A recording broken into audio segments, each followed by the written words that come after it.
Welcome to another world premiere at the Cannes Boat Show.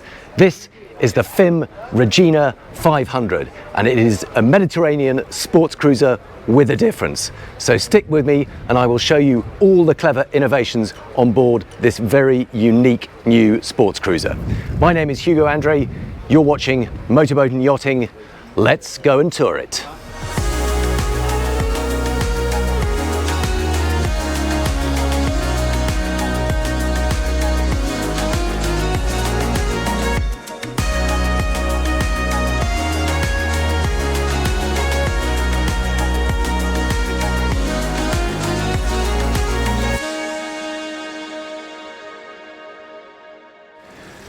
Couple of key details before we go on board. It is just over 53 foot overall. It is powered by IPS 800 engines of 730 horsepower each. And as you can probably tell from this little sign here, it has a full carbon hardtop to keep the weight as low as possible. Now it has a top speed of around 35 knots and a cruising range of 200 to 250 nautical miles at 25 knots. But more than just the performance, it's how clever all the various different pieces of equipment and furniture on board are. So let's go and check those out right now. So first up, let's take a look at this unusual bathing platform. You can see we've got it slightly lowered here, just to give us a bit of a peek inside, and I'm going to step down onto it because just here you can see some steps starting to appear. So as that sinks down into the water, a lovely teak staircase emerges. And under here, even though it looks very profile, there's actually a full height tender garage. So hopefully with the help of my friend, can we lift the tender garage? Here we go. As that lifts up, you can start to see, because of the deep V shape within that tender garage, you can fit a much bigger boat than you might imagine. It is in fact large enough for a Williams 285, although in this case they've gone for a more conventional outboard powered rib, but you can see there's room for that, including a 9.9 horsepower engine. And that little extra bracket folds out and down and allows the boat to slide right down. The platform will obviously be in the water by then, making it very easy to launch. Now let's go up on board and have a look. Now, as is very much the trend of the moment for these Mediterranean sports cruisers, we've got a fantastic kind of beach club vibe going on here. So all of this low-level sun pad, you'll see as that hatch closes, we've got an enormous sun pad area here, much longer than would normally be the case. That's got to be at least 8 foot long. And of course, we've got these folding side platforms. So on this side, we've got it up to demonstrate what it looks like when you've got it folded up. Nice and secure, walkway down to the bathing platform. And on this side, we've got it already folded down. And here you can see how much extra space that creates, and especially with these secure little carbon fiber poles and ropes up, it's nice and secure too. But the beauty of that is when you're lying on this sun pad, and very comfortable it is too, you've got an uninterrupted view out over the side and a bit of extra space on the platforms too. But this has a very clever secret up its sleeve. Although you can see at the moment it's all flat, so for example on these seats you can sit facing out, but you think, well, that looks also good, but not quite so comfortable if you want to sit and enjoy a meal, for example. But this is where it comes into its own. And with the help of my able assistant, Mattia here, I think he's going to demonstrate that it also converts into a really comfortable dinette. So each of these cushions just very simply lifts up and slots into place. It's the same here. There's a backrest for the reverse section. Another one over on the other side. And then the last piece of the puzzle, a great big table that lifts up and over. And hey presto, you've got a really big seating area with a perfect dining table designed to fit. Very clever way of doing it. So you've got the flexibility to sit on both sides, but also a really comfortable, supportive dinette. Now, of course, if you're going to be eating at the table, you're going to need somewhere to cook and serve to. And thankfully, we've got some clever ideas going on here, but before we actually open the wet bar part of it, I'd like to show you what is under here if possible. So I think there is a secret button. Check that out. We've got an outdoor TV stowed behind the wet bar. So once again, you can sit at this dinette, watch your favourite football match or movie of an afternoon outside in the cockpit, but know that the television is weatherproof enough to survive outside.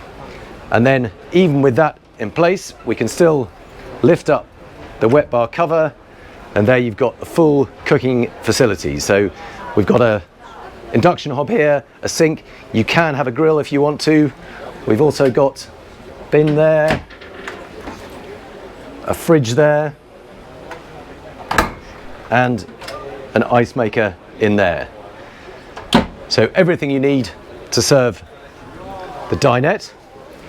But before we go there, I wanted to have a quick look up above, because although this is a full width hardtop going all the way out over the side decks, and obviously very nice and secure, with the aid of this little button here, hardtop open, we can see we've got a full suite of louvers that gradually tilt up, exposing the sky, the sunshine, and giving a lovely dappled shaded effect to this whole cockpit area. But before we look at the helm itself, let's go up to the foredeck, because we've got some more clever ideas going on here. Pausing briefly to admire that single piece double curvature windscreen, no central mullion at all, just an enormous curved windscreen going up into that carbon fibre hardtop. Now here is the foredeck area. Whilst we're here, I just wanted to point out another little detail. Check that out, lovely oval shaped guardrails rather than just the simpler, cheaper round ones. And over on this side, different again, rectangular. Very small detail, but nice to see these differences. It just helps separate it from the norm. Now, first thing you see here is a great big, very long sun pad. Yet again, it's another sort of probably 9-10 feet long. Lovely for spreading out on, but what about seating? Wouldn't it be nice to have somewhere to sit up here? Yep, they've thought of that one too. Let's go. So press the button, slide the bench over, and then with one more press of the button, this one here, give it a little pressure on the cushion, there we go, and again, up comes a backrest. So now you have really comfortable, sociable, face-to-face seating.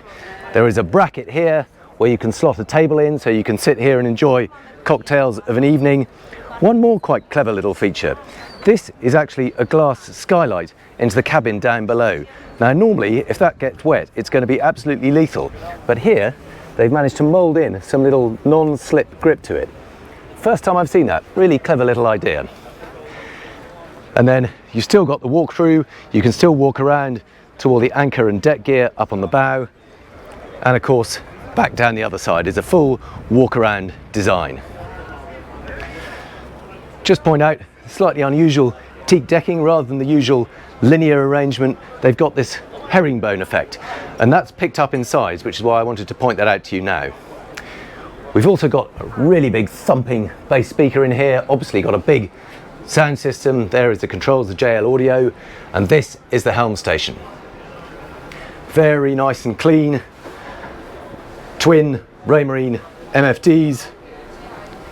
Here are the throttles and the joystick for those Volvo IPS drives. Triple helm station, fold down bolster, bit of storage in there, integrated boat hook. And look how good the view is through that single piece screen. Not having a mullion in the middle makes such a difference. And of course that extends all the way up into the hard top, so you're really well protected from the breeze. Now here the windows come up to about half height, and that is so that they can have a clear canopy infill all the way around the cockpit if you want, so the whole space can be air conditioned or heated. Right, let's take a look down below, because there's lots of interesting things going on here too. Sliding cover door, and then down into this lower lobby area. And that's why I mentioned that unusual diagonal teak decking, because here that's been picked up with this very unusual striped diagonal flooring that almost looks like a kind of optical illusion, but very different, but it does look quite cool. Now here is a galley area. You can spec this out as much or as little as you want. You've got that outdoor galley area, but if you want to have microwaves and things down here, you can. On this one, we've just got a sink. Good to see a hull window with an opening porthole there. Lots of useful storage over here. And then if I spin around, on this side, it just looks like a flat bulkhead, but actually, if you press on that, pops open and reveals two more very handy fridges. We've got a wine fridge up here. I'm not sure if I can open it, but there's a wine fridge there and a drinks fridge in there. So really good to see that you have got plenty of cool storage. Now then, on this side, we have access to the day heads. This is also the ensuite bathroom for the forward VIP, but it does mean that you've got easy access direct from the lower lobby for day guests. And then through into the forward VIP. Now I like what they've done here as well. They've gone for a pocket door, so you can leave it open and it just means the whole lower deck feels more spacious. But when you want your privacy, you can tuck your finger in there, that whole door slides across, you can shut this area off, and then you've got a completely separate private forward cabin. Now really good space around the foot of the bed and really good headroom here too. Given that we're on a sports cruiser, we've got a good 6 to 8 inches above me, and I'm 6 foot 1 inch tall, so plenty of headroom, plenty of floor space. Nice little sort of desk vanity unit here. Good to see these hull windows coming a long way forward too. We've got plenty of natural light. There's mirrors in this part of the deck head helping to bounce the light around, and quite a striking contrasting colours for the bed and the surround, and this Alcantara panelling just adds a bit of softness, and there's some more detail. You can see the ribbed woodwork above that bed. Now this is the ensuite bathroom. You can see that's all mirrored too, and it has the same access, well, it has Jack and Jill access, so we've got one door in from here making an ensuite, and that is the entrance if you're using it as the day heads. On this side there is a very fine little walk-in hanging wardrobe, quite unusual to find on a 50-foot sports cruiser, but very nice to see. Now if you want a third cabin, it is possible to swap this cold storage and that walk-in wardrobe for a very small third cabin that just goes into that area here. But then the main cabin, the owner's suite, is actually aft, and that is a full beam space. You can see the bed's on a bit of an angle, but very lovely cabin to have. Doesn't have quite full standing headroom. You can see there's a few changes in floor levels, but I can stand perfectly easy here at the entrance, and then you drop down, not quite full standing headroom, but plenty of headroom once you sit down on the bed. Good size hull windows, some more of that attractive wood panelling, LED strip lighting, and of course access to an ensuite bathroom. Quite strong colour choices here too. We've got a sort of almost purple effect on these lockers, and a sort of slightly purple chocolatey colour bowl. And this is pretty unusual too. This is the shower, and as you can see, it actually has clear glass through into the cabin. So if I move back into the cabin area, you can see that is actually clear glass and not a mirror at all. Now, I think my wife would probably choose to have that in a slightly more discreet smoked glass, and of course you can have that as an option if you want. But if you are the more body confident type, that is quite a cool shower. Right, TV on this side, more storage here, lovely little sofa and table. Now there is one more thing that I forgot to point out in the VIP cabin, and I think it's worth doing so, because this very discreet looking cabinet, if I pop that open, it's what they're describing as their vice and virtue locker. So top level, you've got a decanter of whiskey and a couple of tumblers. The middle level is a cigar humidor, and the bottom level, a few books, just to add a little spot of culture. So I guess that is the virtue, and that is the vice. I think I know what's likely to prove more popular. Right, let's go back up on deck, have a quick look in the engine compartment. We have access here. Let's just fold that table away. As we do that, just worth pointing out how lovely the stainless steel work is there. Got an extra handhold built in and somewhere to rest your phones and so on. And then really good access to the engines here. Lift that up. There's a good strong gas strut helping to lift that up and hold it in place. And then if I drop down the ladder here, might need one hand to help me down. But here is the engine room. There are those Volvo Penta IPS D8 800s.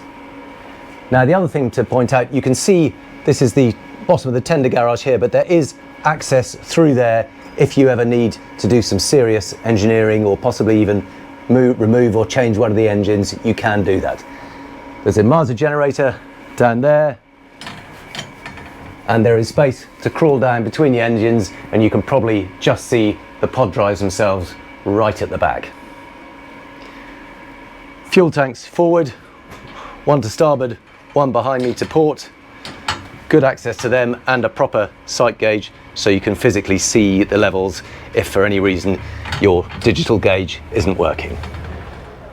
Let's finish up here sitting at that very innovative dinette that we saw earlier. That's been a real eye-opener for me. It's hard to create something different in a marketplace that is as crowded as this. There are so many 50-foot Mediterranean-style sports cruisers around. But FIM have really put some effort into coming up with some new ideas, some interesting innovations that really make a difference. You can increase the versatility of the boat. There's lots of clever tricks. It's always fun to show off to your friends all the clever details on your boats. And they've got the practical elements right too, like access to the engines and that lightweight carbon fiber top. So I hope you've enjoyed having a look around it. It's been very interesting for me to find out a bit more about the yard and this particular new flagship model. If you've enjoyed the video, please do give it a like, subscribe to the channel. Always interested to see what you make of the boat in the comments below. And as always, thank you very much for watching.